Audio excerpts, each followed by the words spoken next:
So we talked about intuition. We talked about the need to be neutral. But let's take it a little bit further. Why are we on the spiritual path? We were brought up to live life a certain way. Whether we were affected by a religion or scientific materialism, we were brought up to deny our spiritual side of life, our spiritual nature, deny that there's a spiritual realm beyond the physical. So why are we on the spiritual path? Because we have opened our minds to something beyond the worldview we were brought up with.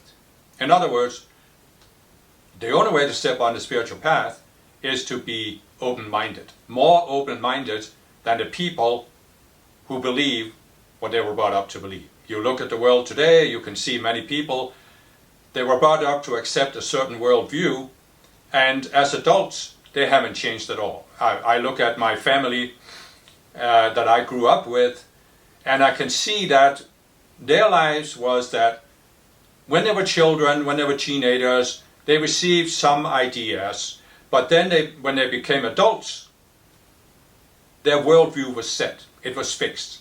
They had accepted a certain view of the world, and they lived the rest of their lives, their entire adult lives, with that worldview. And they never questioned it. They were not open to anything. Oh, I still remember the first time I tried to talk to my family about the first spiritual movement that I found, and I met a total rejection. Total rejection. I was stupid, I was being fooled, they were just out to get my money, and I was naive. And I had an uncle who even made a wager with me that within 5 years I would have forgotten all about this nonsense. Obviously, he lost. But anyway, the point is, most people, they actually are brought up to close their minds. And in order to step onto the spiritual path, you obviously have to open your mind to something that is beyond the norm, the standard in your society. And this is good. It's good to be open-minded, otherwise how would you grow? However, and it's a big however, I have met thousands of people on the spiritual path over the past 47 years. And I can tell you that there's a certain group of people who are walking the spiritual path. They're very sincere. They are studying spiritual teachings, they are practicing a spiritual technique, but they are far too open-minded. In other words, you need to be open-minded, but you can't be too open. You can't be open to anything that's out there. And what I mean with this, I don't want to get into specifics here, because whenever you talk about a specific belief, people always start arguing for or against that belief. But I'm trying here to show you a general tendency. But just as an example of this, we can talk about conspiracy theories in general, as a general concept, not any specific theories. But I have met many people on the spiritual path who are very sincere students, but they are open to these conspiracy theories that, quite frankly, take them away from the spiritual path, take them away from growth. And the reason for this is that they become very attached to them. Again, it's not a matter of discussing the specifics here. I'm not arguing for or against the specific theory. I'm just trying to show you that one effect of many conspiracy theories is that people become very attached to them, to the worldview they present. They become very attached to being right, having their theory proven right. And as I said, the more you are attached to being right, the less intuition you have. So, you might have heard about the Buddha. You probably have, right? But have you really grasped what the Buddha was about? The Buddha was actually talking about what I'm talking about, the spiritual path. And he was talking about it in a specific way. Now you take the Buddha. He grew up supposedly as the son of a king. He lived a life of luxury, and his father had decided that he should never see people who were old or ill. So the Buddha lived in this palace. He never saw old people, people who were sick, and he was never confronted with death. Well, then in his teenage years, he walks outside the palace, he sees an old man, And all of a sudden he realizes that everything he was brought up to believe was false. It was wrong. Because you do die. And the fact that you actually are going to die is something you have to deal with. So the Buddha jumps from the one extreme of living this non-spiritual life to the other extreme. He decides, I have to practice the spiritual path now. I have to find some people who are on the spiritual path. So he goes out in the forest. He finds some of these ascetics who are living a life in the forest. They are spending most of their time sitting under a tree meditating, that their hair and their beard grow so long that the birds can make nests in their beard. They starve their bodies until they almost starve to death, and they practice this very austere form of meditation. So it's literally from one extreme to the other. So the Buddha, he does this for 6 years. He sits there and he meditates. At one point, his body is so starved that it's only because a person comes by and puts a single grain of rice in his mouth that he actually survives. Otherwise, his body would have starved to death. At least that's how the saying goes. So then, after 6 years of this, the Buddha has an intuitive insight. He has a breakthrough. And he realizes, this is not the path. This is not the path to growth. It's too extreme. It's too severe. It's from the one extreme of denying all spirituality to the other of denying all materiality. So you are first denying the spiritual side of life, and then you are denying the practical side of life, the physical side of life. So he sees in this intuitive insight something he called the middle way. Actually, the Buddha didn't call it the middle way. He used a different word in a different language, but the way it's usually translated in English is the middle way. And in a sense, that's unfortunate, because in our Western minds, we always think in terms of either or, black and white. This goes back to Aristotle, which I might talk about in a coming video.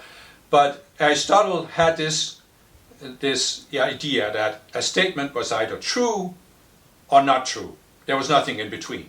There was no, it's the principle of the excluded middle. So in our Western minds, we are saying, well, the one extreme was the material lifestyle, the other extreme was the extremely ascetic lifestyle. There's nothing in between. But the Buddha talked about something in between. He actually talked about this. And so what we can do with our Western minds, we say, okay, so the Buddha said there's the two extremes and there's the middle way.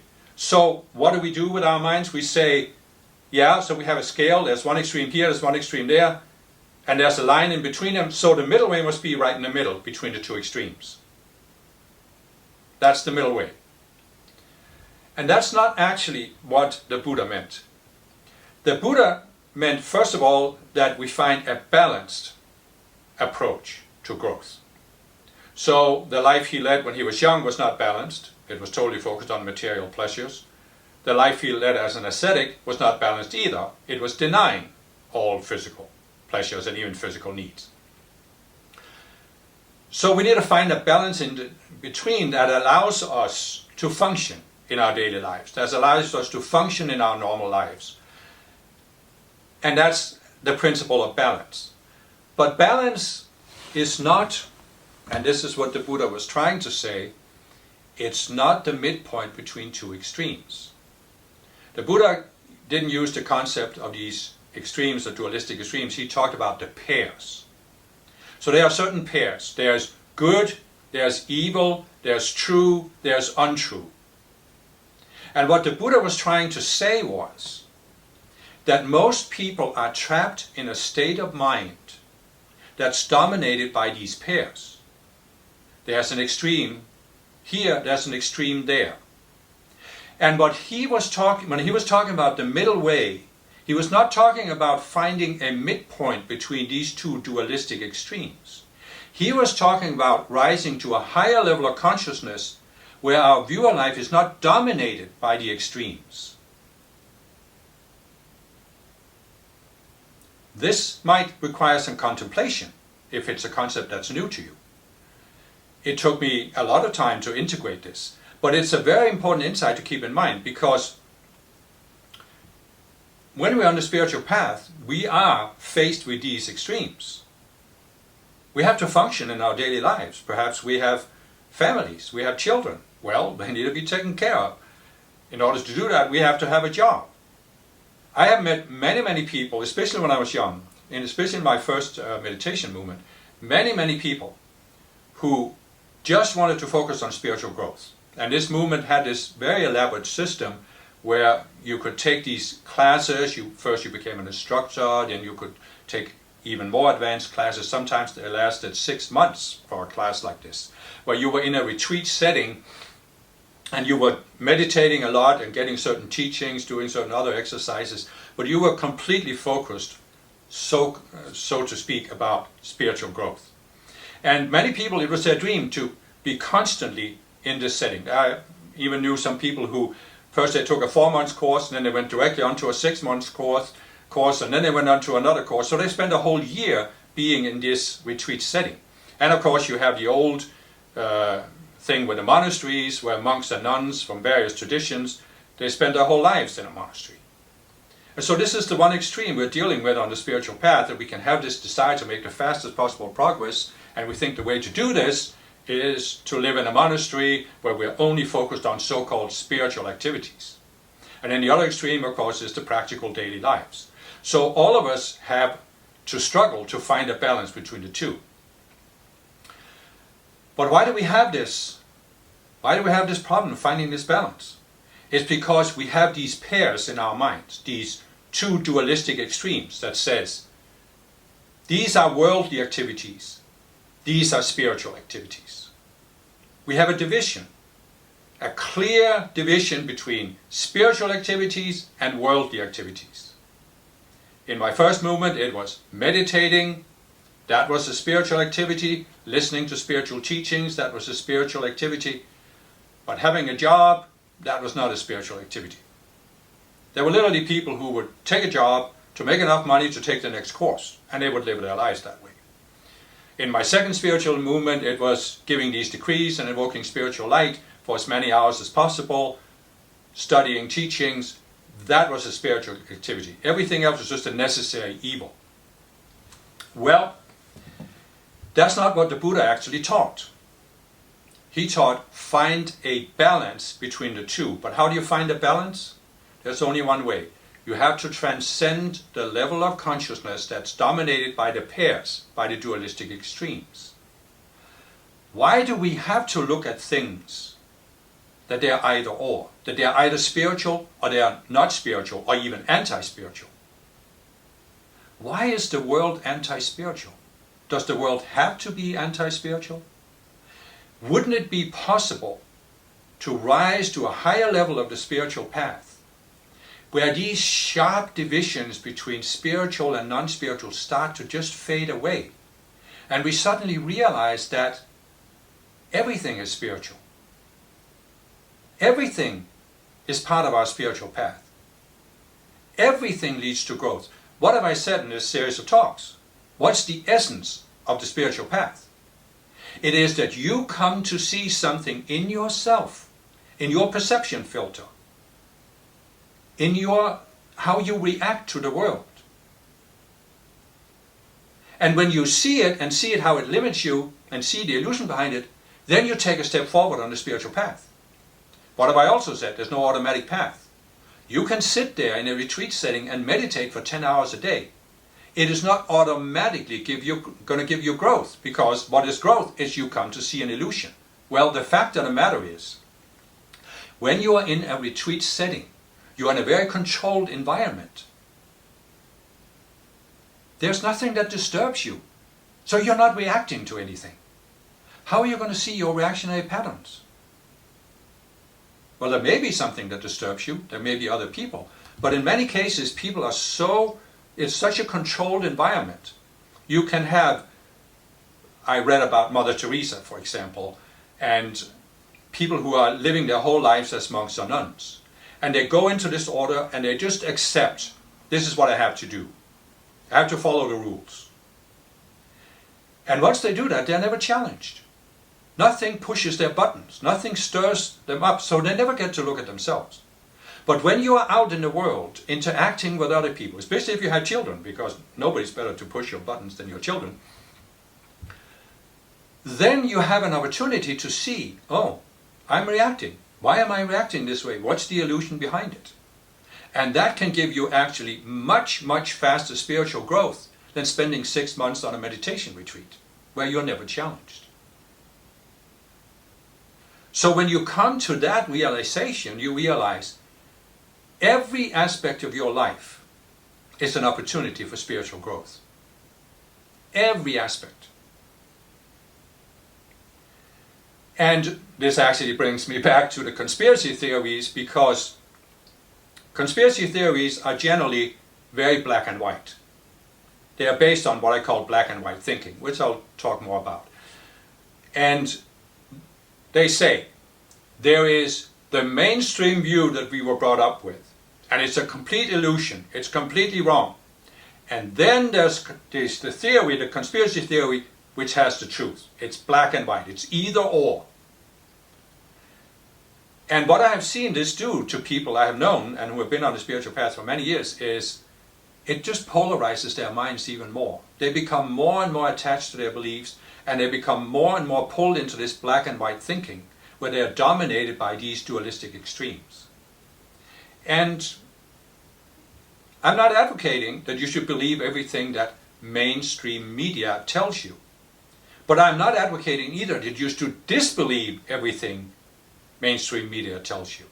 I'm not advocating you should believe everything that a conspiracy tells you, or that you should disbelieve everything that a theory tells you. You have to find your own balance. But what I am advocating is be willing to look at your beliefs and ask yourself, how attached am I to my beliefs? How attached am I?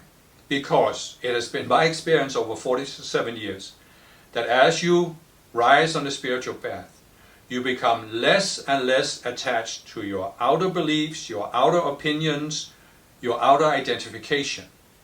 You start to identify yourself less and less with all of these outer things. And so, if you want some kind of a measure for where you are at on the spiritual path, it's this. Look at your attachment. What are you attached to? How attached are you to certain opinions? And if you find that there's something here that you're really attached to, perhaps there was something you reacted to in this video or one of the other videos, then if you want to grow, I strongly recommend you look at that attachment. You look behind it and say, why am I attached to this? What is the belief behind it? And you're always striving for balance, but the balance is not the midpoint between the extremes. Balance is attained by transcending the level of consciousness dominated by the extremes. When you are at that level where you're dominated by the pairs, as the Buddha called it, you always pull towards one or the other. You actually pull towards both because they're both pulling on you. You were brought up to believe everything that your society tells you because this is the truth, because we live in a free society and we have a free press and they're telling you the truth. So you are pulled towards that. Then there's conspiracy theories saying, oh no, everything we're telling you is wrong. And you're pulled towards these two, and maybe you're somewhere in the middle and you're going a little bit back and forth. But the alternative to this is to transcend the scale, where you're not pulled. What happens when you're pulled towards one of these extremes? It's like putting on the colored glasses. The one side has one color, the other side has another color. So you're putting on these colored glasses, now everything you see is colored. What happens when you transcend that scale? You're taking off the glasses and you're looking at things from a neutral perspective. And you see things you couldn't see before. And this is what is, a really central feature on the path. You come to see things you couldn't see before. I look back to when I was 18. I see so much more today than I saw before. Why? Because I have been open-minded, but I haven't been open-minded to all of these extremes. I have always striven to go beyond the extremes. On the other hand, I look at myself as I am today and I'm saying, am I attached to the beliefs and the worldview I have today? No, because I know that any moment I could have an intuitive experience that showed me something I haven't seen yet. And I fully expect that for the rest of my time in physical embodiment, I'm going to have insight after insight after insight. I accept fully there are still illusions I don't see, there's still something I don't see, and I'm open to having that intuitive insight from my higher self and my spiritual teachers that shows me what I'm not seeing right now. But you can only have that openness if you're not attached to your present opinions. There's a concept in Zen Buddhism, I clutch my opinions. I clutch my opinions. That's what you don't want to do. That's what the Buddha told us not to do. That's what Jesus told us not to do, because then the prince of this world has something in us. So neutrality is a very important concept on the spiritual path. And the ego, the last thing the ego wants is for you to be neutral. It's always seeking to pull you into one of the extremes. So the best way to overcome the ego is to strive to be neutral.